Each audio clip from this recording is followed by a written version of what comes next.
Good morning students. आज हम class 12th की unit number 5 inverse of matrix के एक्सरसाइज 5.1 का लेक्चर नंबर 5 स्टार्ट करने जा रहे हैं।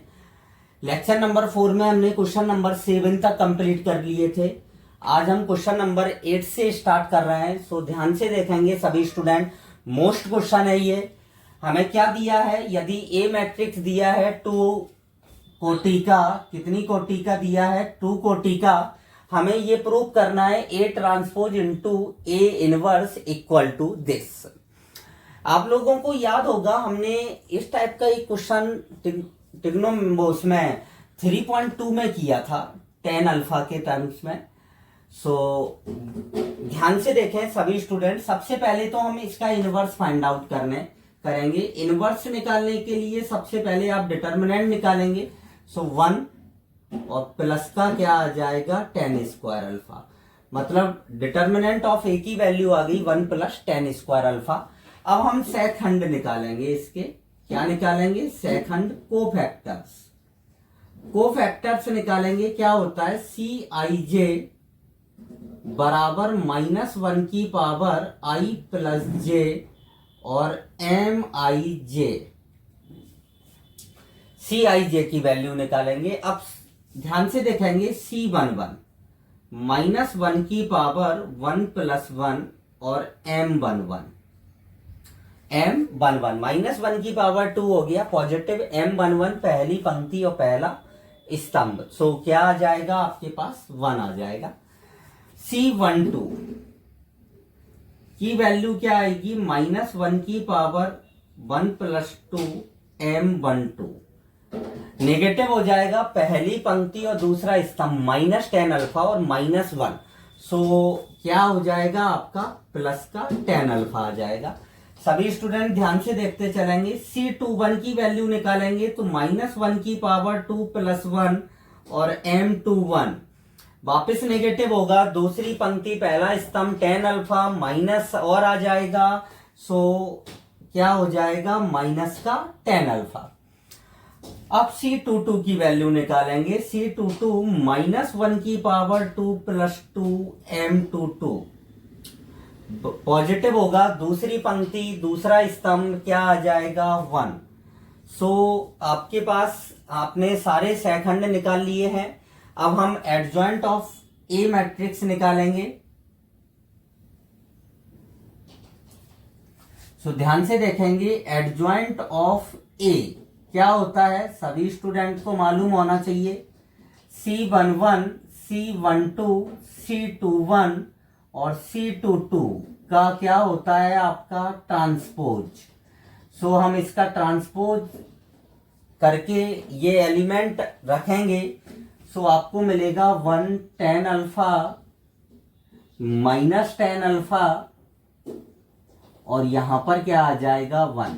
आपको मैंने बताया भी था डायरेक्ट कि डायरेक्ट कैसे निकालते हैं। इन दोनों एलिमेंट्स को तो आपस में बदल देते हैं और इसमें चिन्ह बदल देते हैं। तो ये ऋणात्मक हो गया और ये धनात्मक हो गया। आप डायरेक्ट भी निकाल सकते हैं।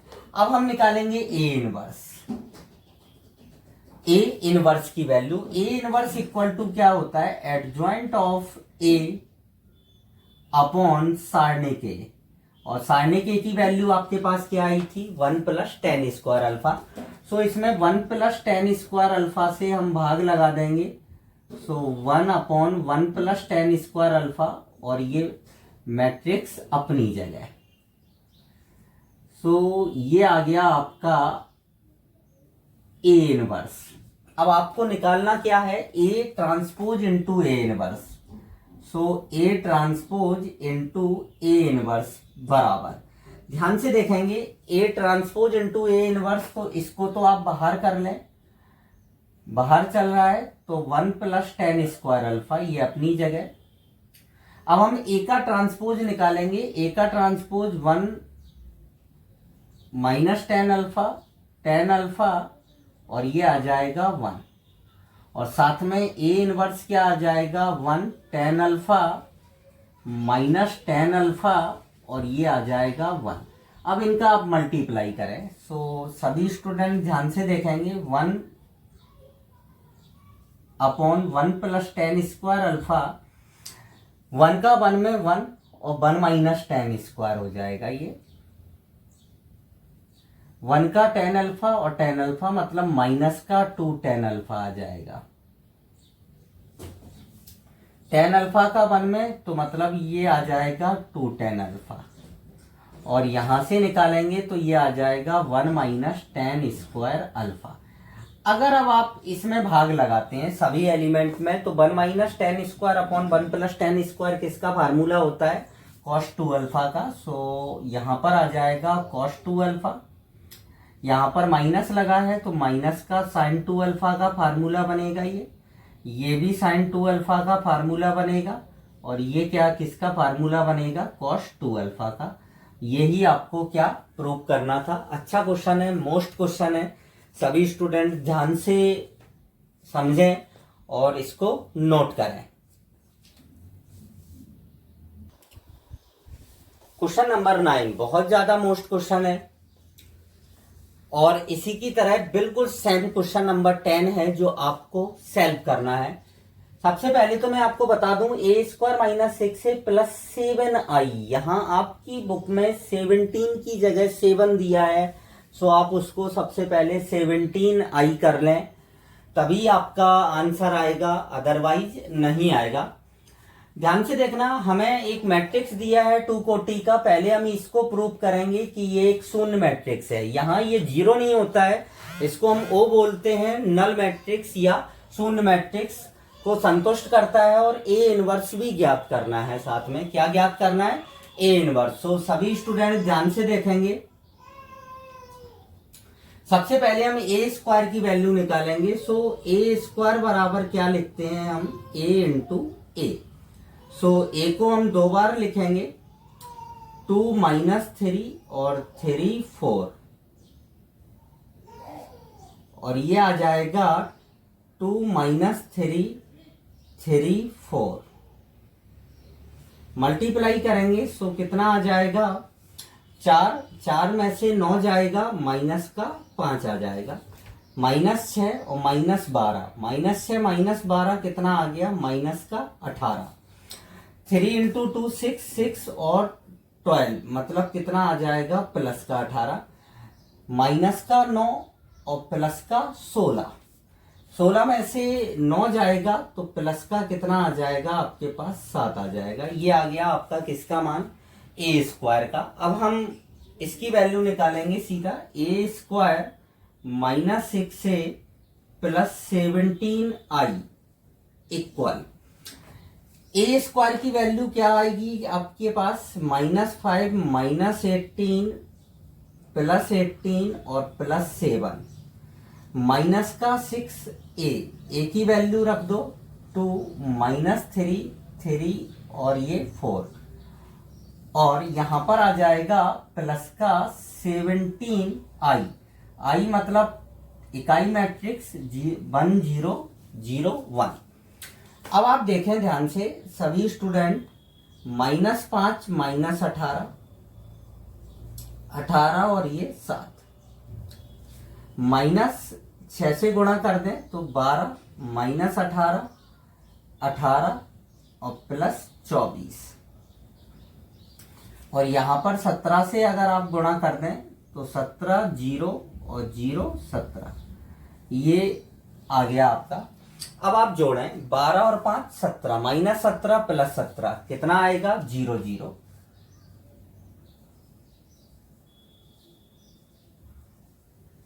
सभी स्टूडेंट ध्यान से देखेंगे,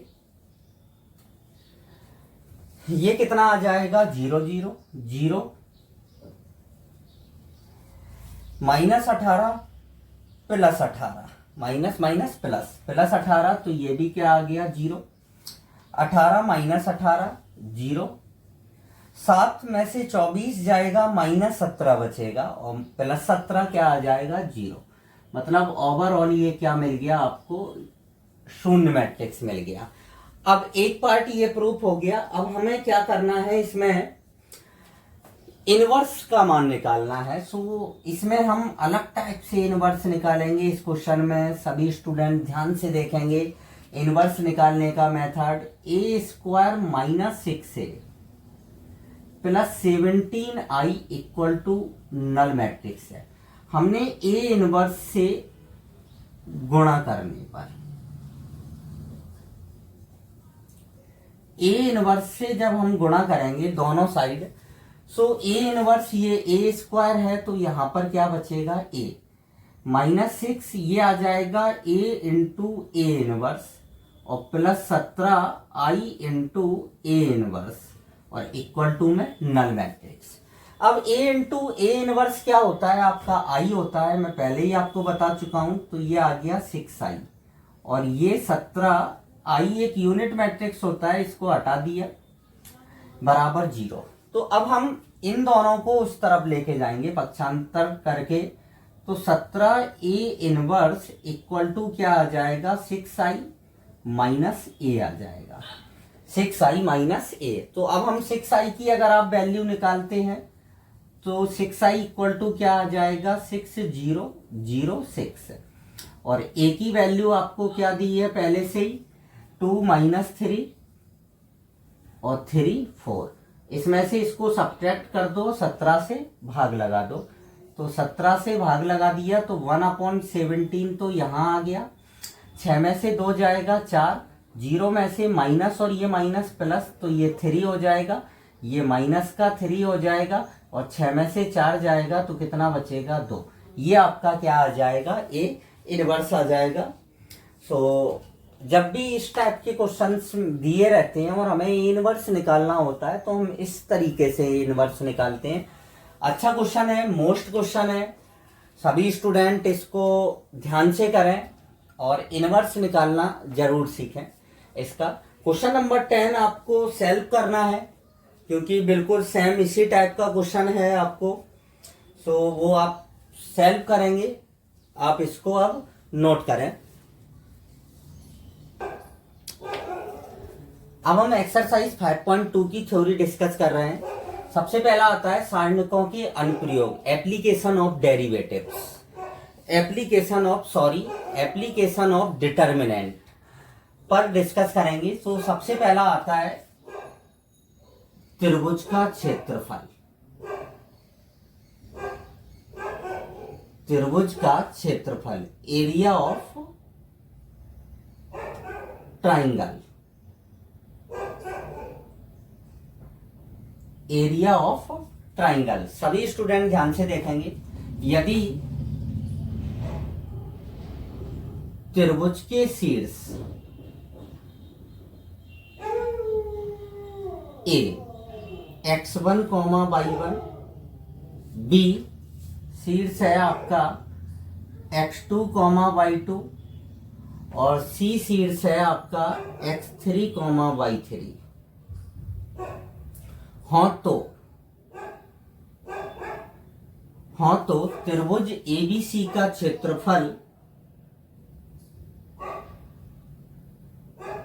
क्षेत्रफल बराबर क्या होता है 1/2 determinant of x1, x2, x3, y1, y2, y3 और ये 1 1 1।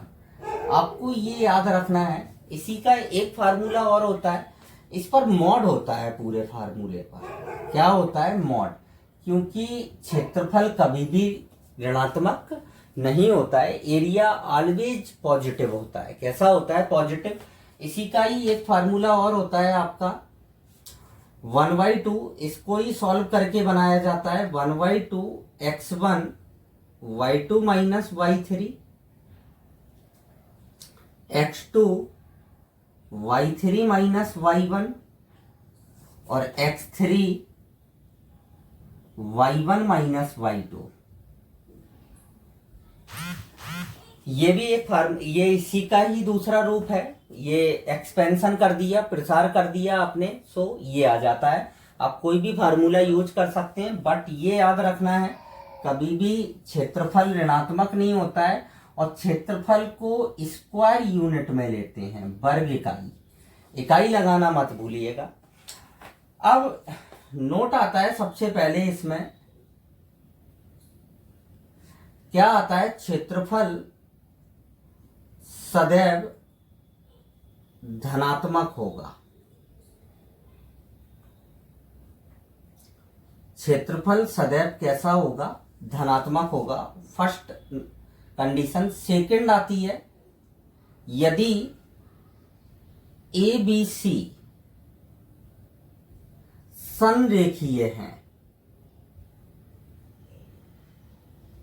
हो, तो संरेखीय का मतलब है एक ही रेखा पर हो, कॉलिनियर हो। कैसे हो, कॉलिनियर हो, संरेखीय हो, तो त्रिभुज एबीसी का क्षेत्रफल बराबर क्या होगा, 0 होगा। तीन संरेखीय बिंदुओं से कोई भी त्रिभुज नहीं बन सकता है, इसीलिए क्षेत्रफल क्या होगा भाई, 0 होगा। सो ये दोनों नोट आपको याद रखना है। इसी का एक पार्ट और आता है कि दो बिंदुओं से जाने वाली रेखा का समीकरण। सो ध्यान से देखेंगे सभी, इसको आप नोट कर ले, फिर दो बिंदुओं से जाने वाली रेखा का समीकरण पे बात करते हैं। नेक्स्ट आता है सेकंड नंबर, दो बिंदुओं से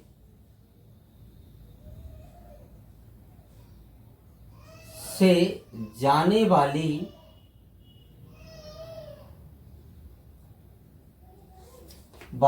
रेखा का समीकरण।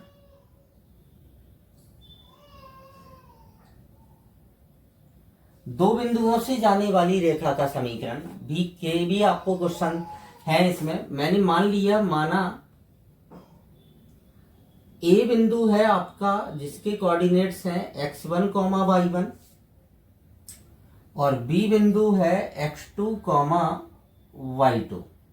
ये दो बिंदु हैं, इनसे जाने वाली रेखा का समीकरण निकालना है। ये आपने दो बिंदु ले लिए, ये ए बिंदु है और ये बी बिंदु है। इस पर मैंने कोई बिंदु P कंसीडर कर लिया जिसके कोऑर्डिनेट्स हैं x, y, और इन दोनों के कोऑर्डिनेट्स आपको दिए ही हैं। तो यहां से आप देख सकते हैं कि PAB जो है वो समरेखीय है। बिंदु PAB समरेखीय है। अगर ये संरेखीय है तो निश्चित बात है त्रिभुज PAB का क्षेत्रफल क्या होना चाहिए, 0 होना चाहिए। मतलब त्रिभुज PAB का क्षेत्रफल बराबर क्या होगा, 0। अब 1/2 आता है तो 2 का तो 0 में गुणा हो जाएगा, 0 हो जाएगा। मतलब क्या आ जाएगा आपके पास, x, x1, x2, y, y1, y2, और ये 1, 1, 1 इक्वल टू क्या आ जाएगा, 0। तो इसको जब आप सॉल्व करेंगे तो दो बिंदुओं से जाने वाली रेखा का समीकरण आपको मिलेगा। सो आप इसको नोट कर लें।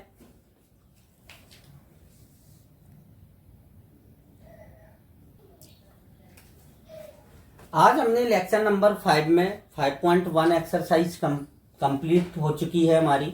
हमने 5.2 के सारणिकों के अनुप्रयोग में त्रिभुज का क्षेत्रफल, संरेखीयता और दो बिंदुओं से जाने वाली रेखा का समीकरण ज्ञात करना सीखा है। अब इसके बाद जो आता है आपका रेखिक समीकरण निकाय को हल करना। रेखिक समीकरण निकाय को हल करने की हमारे पास दो विधियां आपकी एनसीईआरटी बुक में है। एक तो होता है मैट्रिक्स के द्वारा हल करना रेखिक समीकरण निकाय को, और एक होता है सारणिक के द्वारा रेखिक समीकरण निकाय को हल करना। सारणिक के द्वारा रेखिक समीकरण को निकाय को हल करने की विधि को हम क्रैमर रूल बोलते हैं। क्या बोलते हैं, क्रैमर नियम बोलते हैं, जिसको हम अपने नेक्स्ट वीडियो में डिस्कस करेंगे आपके साथ। तो नेक्स्ट वीडियो 6 में क्या पढ़ा जाएगा, रेखिक समीकरण निकाय को हल करना अव्यूह सिद्धांत से और सारणिक सिद्धांत से।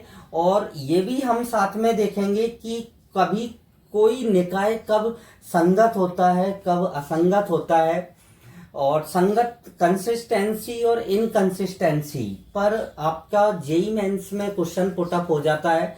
सो नेक्स्ट वीडियो बहुत लेक्चर नंबर जो मेरा 6 है इसका वो बहुत मोस्ट है, तो सभी स्टूडेंट्स ध्यान से देखें। सो आज के लिए इतना ही। Thank you.